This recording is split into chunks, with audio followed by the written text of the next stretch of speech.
पढेर आउनु भने थिएँ। अब म सोध्छु, ल त उठ त। ल भन्, यदि राम माथि बादलमा गएर अड्क्यो भने त्यो कसरी तल झर्छ? प्यारासुटको प्रयोग गरेर सर। तेरो बाउले दिन्छ त्यसलाई प्यारासुट? तेरो बाउले चाहिँ त्यसलाई बादलमा अड्काउँछ? चुप लाग। अब भन्, मान्छेको एउटा हातमा कतिवटा अम्ला हुन्छ? सर 6वटा। तैँले फेरि कट्टुभित्र हात हालिस् होइन? ए सरी सर। ल अब भन्, नेपालीहरू किन बहादुर हुन्छन्? किन हुनु नि सर? राम बहादुर, श्याम बहादुर जस्तो नाम राखेपछि जो पनि बहादुर भइहाल्छ नि। चुप लाग। अब भन् कि यो संसारको सबैभन्दा मूर्ख मान्छे को हुनु नि? तपाईँ नि। के रे? म कसरी मूर्ख भएँ? कसरी हुनु नि? जहिले आफूले आउने क्वेसन सोधेपछि मूर्ख हुँदैन त? त सरलाई मूर्ख भन्छस्? बाहिर जा। ए सरी सर। के को सरी? एउटा गीत गा अनि मात्र छोडिदिन्छु। सर गीत चाहिँ होइन, ऱ्याप हान्छु। ल हान। Okay music. ओइ बुढो सुन, ओइ माछा सुन, तैँले हामी विद्यार्थीलाई अति धेरै कुटिस। हामीले क्वेसन सोद्धाखेरि केही नभनी उठिस। हामी तेरो चेला होइन भनेको हामीलाई दाजै, नत्र तेरो छोरीलाई भगाइदिन्छु आजै। क्वेसन पनि गाह्रो दिन्छस्, केही आउँदैन हामीलाई। तेरो म्यामको चक्कर चल्या भनिदिन्छु म सबलाई। होमवर्क पनि धेरै दिन्छस्, गर्ने नआउनी। तैँले सायद बाँच्न पाउँदैनस् अर्को जुनी। एक्जाम आउन लाग्यो भने कराई गर्छस्। यस्तै पारा देखाइस् भने त एक दिन मेरै हातबाट मर्छस्। अति भयो अत्याचार, हामीलाई मुक्त गर्दै। अर्को वर्ष यो स्कुलबाट अर्कै स्कुलमा सर्दै। एक्जाम अघि क्वेसनहरू राम्रैसँग सोध्ने हो। एसी पछि सब मिलेर तँलाई भक्कु गोद्ने हो। सिधै सर ऱ्याप। तँलाई त ए होइन नि सर, गीत पो गाएको छ नि।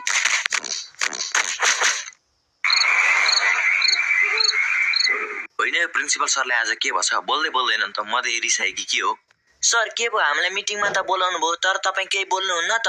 म हेरिरहेको छु कि तपाईँको छोरो तपाईँको अगाडि नअल्लिकन कति बेरसम्म बस्न सक्छ। हुन त चाकचिला राख्छु सर, तर केही छैन, यत्तिकै बस्छु। किन र सर? यसले केही नराम्रो काम गर्यो के हो? के गरेन चाहिँ भन्नु न।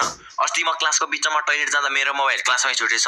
तपाईँको छोराले मेरो मोबाइलबाट प्रिया म्यामलाई आई लभ यु लेखेर पठाइदिएछ। त्यसपछि त प्रिया म्यामको छेउमा नि जान सके छैन म। सर अनि तपाईँ पढाउँदाखेरि जहिले प्रियाको एक्जाम्पल दिनुहुन्छ अनि प्रिया म्यामले मन पराउनुहुन्छ होला भन्ठाने नि त। प्रिया मेरो छोरीको पनि नाम हो। ए त्यसो भए त मैले पो मेसेज हान्नु पर्ने रहेछ है। अब एक दुईटा गल्ती गरिहालेछ सर, माफ गरिदिनु न यसलाई है। एक दुईटा गल्ती गरे भए ल ठिकै छ नि त भनेर माफ गरिदिन्थेँ। 100-200 वटा गरेछ, कसरी माफ गरिदिनु? त्यस्तो गरेर सर? त्यस्तो होइन, कस्तो गरिसक्यो। अस्ति टोइलेटको भित्तामा गएर लेख्दैछ तपाईँको हातमा आरबी सरको मुख छ। त्यसपछि त सब बच्चाहरूले मैले त आरबी सरको मुखबाट मुतेको भनेर हल्ला फैलाए। त्यो दिन मेरो कम्ता बेइज्जत भएको थियो। बल्ल जिब्रोले चाटेर मेट्यायो मैले। फेरि लेख्ने कस्तो नुनिलो इङ्कले लेखेछ भने नि जिब्रै पोलो। मुतमा एसिड हुन्छ नि त सर। के रे? सर अनि तपाईँलाई यसले नै लेखायो भन्ने चाहिँ कसरी थाहा भयो नि? म पाइला हेरेर भन्न सक्छु कि त्यो बाघ हो कि बिरालो। सर स्कुल खुले 30 दिन पनि भएको छैन, तपाईँ यसले 200 वटा गल्ती गर भन्नुहुन्छ त? होइन, तपाईँ दिनको एकचोटि मात्र मुत्नुहुन्छ कि के हो? त्यो त होइन। आफ्नो छोरालाई सम्झाइहाल्नु, नत्र भविष्यमा दुःख पाउनु होला नि। अहिले चाहिँ कहाँ सुख पाइछु र सर? अस्ति गुड फ्राइडे भनेर मैले यसलाई एउटा गीत गाएर सुना भने के गाए थाहा छ? अब म क्लासमा भएको भए त थाहा हुन्थ्यो नि। ओइ गीत सुना। होइन सर होइन। सुना, तेरो बुवालाई थाहा होस् न त कतिको ठुलो गाएको होस् भनेर। सरको बाउ बोका, सरकी आमा बाख्री, सरकी बुढी ठ्याक्कै कुचिएको गागरी। सुन्नुभयो तपाईँको छोरोको गीत? क्लासमा आउँदा कहिले होमवर्क गरे आउँदैन। केही क्वेसन सोध्यो भने नि एन्सर नै दिँदैन। सर क्लासमा यो अलि डराउँछ होला, अब सोध्नु न, दिइहाल्छ नि एन्सर। ल भन्, कहिलेकाहीँ पिसाब पहेँलो किन आउँछ? बेसार पानी खाएर। कुन जनावर आवाज निकाल्दैन? मरेको जनावर। What is power? लास्टको मात्र आउँछ सर। ल भन्। It's called power. Prithvinarayan Shah को हुन्? बाउको छोरा। नेपालबाट राजतन्त्र कहिले हट्यो? जुन दिन गणतन्त्र आयो। फुटबलको आविष्कार कसरी भयो? राजेश दाइले डल्लो हगेपछि। व्हाट इज न्यूटन सेकेन्ड ल? The law discovered by Newton which comes after first law and before third law is called Newton's second law. आहा मेरो छोरो कति जान्नी छ, फटरट अंग्रेजीमा भनिदिहाल्यो नि। तपाईले कति कक्षासम्म पढ्नु भइछ? कहाँ पढ्न पाउनु र सर, सानो हुँदा बस्तु भाउले घाँस काट्ने र भकाएर सोध्ने गर्दै गइहाल्यो जिन्दगी। पढ्न पाएको भए त यसले भने आन्सर बुझिहाल्थे नि। बुझ्ने मात्र होइन, तपाईले यसलाई झापड पनि हान्नुहुन्थ्यो। मतलब केही होइन, अब भन्नु कि यसले घरमा कतिको पढ्छ? पढ्न त धेरै पढ्छ सर। मैले एउटा मोबाइल किनेर ल्याइदिन्छु, जहिले त्यसैमा पढिरहन्छ। खाली अम्लाले सारिरहन्छ अनि त्यो मकै भुटे जस्तो आवाज पनि आउँछ पुटिङ पुटिङ गर्दै। आफूले हेर्न खोज्यो भने सबै अंग्रेजीमा लेखा हुन्छ, केही बुझ्दिन के गर्नु। अरे यसले फेसबुक हेरे फेसबुक। यो पनि अनेक बुक हेर्छ है सर। जे होस् धेरै प्रगति गर्छ जिन्दगीमा। कसरी सम्झाउ के म तपाईँलाई? सम्झाउनु पर्दैन सर, मैले बुझिसकेँ। बरु यसले अरू के गल्ती गरेर चाहिँ भन्नु न। यो स्कुल आउने भनेकै गल्ती गर्न हो। पहिले अगाडि बेचमा बस्ने केटीको सर्टमा केरिदिन्छ, पहिले पढाइरहेको बेला मलाई कागजको डल्लो पारेर हान्छ। अनि यसको ह्यान्डराइटिङ यस्तो खतम छ नि, चाइनिज बुक र यसको कपीमा फरक छुट्याउनै गाह्रो हुन्छ। यो कहिले होमवर्क गरेर आउँदैन। होमवर्क डे सब्जेक्ट सुरु हुनुभन्दा 1 पिरियड अगाडिको सब्जेक्टमा साथीको कपी माग्छ अनि लास्ट बेन्चको कुनामा बसेर लुकी होमवर्क गर्छ। तर सर तपाईँलाई कसरी थाहा भयो? यसको क्लासको टपर अनि मेरो बेस्ट स्टुडेन्ट अशोक भट्टले भने। कसोके साला आरबी मास्टरको फाल्तु कुकुर, तँलाई त म भोलि क्लासमा हेर्छु। तेरो नाकको चुच्चो भत्काउन सकिन भने मेरो नाम पनि विवेक होइन। हेर्नु, मलाई त लाग्छ कि यसको मूत्र थैली नै छैन। किन र सर? पिरियडै पछि टोइलेट जानुपर्छ यसलाई। टिचरले क्लासमा पढाइरहेका हुन्छन् अनि केही क्वेसन सोध भनेर भन्यो भने यसको क्वेसन सधैँ एउटै, माई गो टु टोइलेट मात्र हुन्छ। अनि यो ब्रेक टाइम भरि बास्केटबल र फुटबल खेलेर बस्छ अनि ब्रेक सकेपछि चाहिँ खाजा खान जान्छ।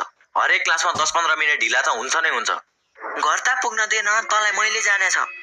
यो जहिले झ्यालपट्टिको साइडमा बस्छ अनि बाहिर रोडमा हिँड्ने केटीहरूलाई जिस्काउँछ। सर अनि झ्यालमा पर्दा राखिदिनु पर्छ नि त। राख्दै हो, तर हिजो भर्खर राखे नयाँ पर्दालाई नि सिँगार र जुत्ता पुछेर भोलिपल्ट हेर्न नहुने पार्छन् अनि के गर्नु त? चकचक त यति गर्छ नि, खाली मलाई झुक्याएर मात्र बस्छ। हिजो मलाई के भन्दैछ थाहा छ? थाहा छैन। प्रिन्सिपल सरले अर्जेन्ट मिटिङमा बोलाउनु भएको छ अरे। मलाई यसको चाल पहिलेदेखि थाहा थियो, त्यही भएर मैले नि भन्नी। म प्रिन्सिपलको फाल्तु कुकुर होइन, प्रिन्सिपल चाहिँ मेरो फाल्तु कुकुर हो। अरे सर, हिजो तपाईँलाई प्रिन्सिपल सरले साँच्चै बोलाउनु भएको थियो। फेरि मलाई झुकेर छ, हेर्नु न। अरे सर, झुक्याएको होइन क्या, साँच्ची भने हो।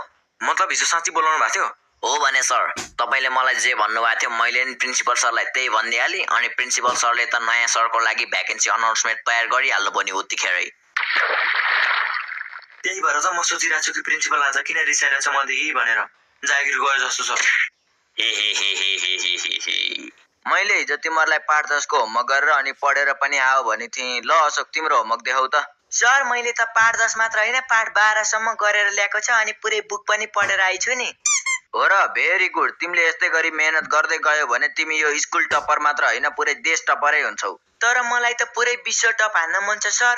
हान्छौ मजाले हान्छौ। साला अल्बर्ट आइन्स्टाइनको मिथ। ओइ विवेक, तेरो होमवर्क देखा।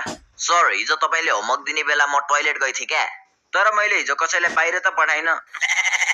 हेर्नु न सर, कपी नै घरमा बिर्सिछु भने। खाना र हग्न त बिर्सिँदैनस् नि, त्यो त नेचुरल प्रोसेस हो नि त सर। मलाई अरू कुरा थाहा छैन, अब त्यहीँ उठेर बस। किन बसिस्? तपाईँले नै भने होइन, उठेर बस। उठिराख। ल, अरू सबैले होमवर्क गरेकै होला भन्ठाना छु, अब अर्को पाठ पढौँ है त।